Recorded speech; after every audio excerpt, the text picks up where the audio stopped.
Саламатсыздарбы? Бүгүн биз сиздер менен прокурордун сотко келтирүүчү арыздары, доо арыздары жана административдик доо арыздары, ошондой эле алардын өзгөчөлүктөрү жөнүндө кеп кылмакчыбыз. Алгач прокурордон башка эч ким сотко келтире албаган жана сот тарабынан эң кыска мөөнөттө каралып, кароонун жыйынтыгы менен соттук чечим дароо күчүнө кире турган арыздардан баштасак, бул албетте юридикалык жактарды же башка уюмдарды, же болбосо маалыматтык материалдарды экстремисттик же террористтик деп таануу жөнүндө арыздар болмокчу. Жарандык процесстик кодексинин 25.1 главасына ылайык, арыз келип түшкөн учурдан тартып 5 күндүн ичинде, ал эми кошумча текшерүүнү талап кылган учурларда 10 күндүк мөөнөттө сот тарабынан каралууга тийиш. Ал эми мындай арыз боюнча кабыл алынган соттук чечим күчүнө дароо киргендиктен улам аны коомчулукка жарыялоо жана бирдиктүү реестрге киргизүү үчүн башкы прокуратурага жөнөтүлөт. Бул реестрди сиздер экрандагы шилтем аркылуу көрө аласыздар. Бүгүнкү күндө реестрде 20дан ашуун экстремисттик жана террористтик уюмдардын жана 500гө жакын экстремисттик жана террористтик материалдардын тизмесин табууга болот. Аларга нааразы тарап жогорку сотко гана кассациялык тартипте даттана алат.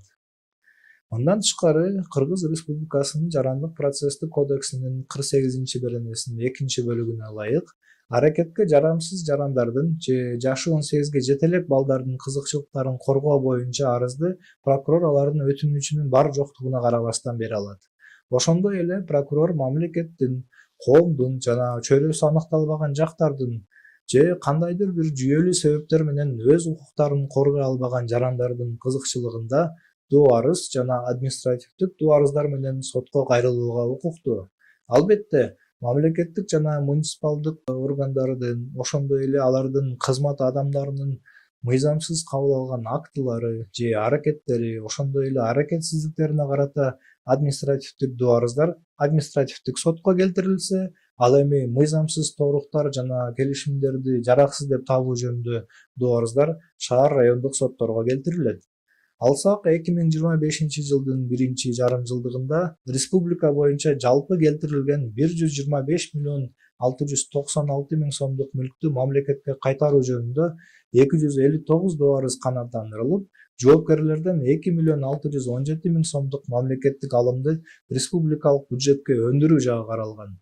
Канааттандырылган 259 доо арыз жалпы каралган 283 доо арыздардын 92%-ын түзөп, тактап айтканда 24 доо арыз канааттандырылбай калган. Мындай учурларда эгер прокурор соттун чечиминин мыйзамсыздыгын же негизсиздигин далилдей алса, анда ага карата жогору турган соттук инстанцияга жеке апелляциялык же кассациялык сунуштама келтире алат.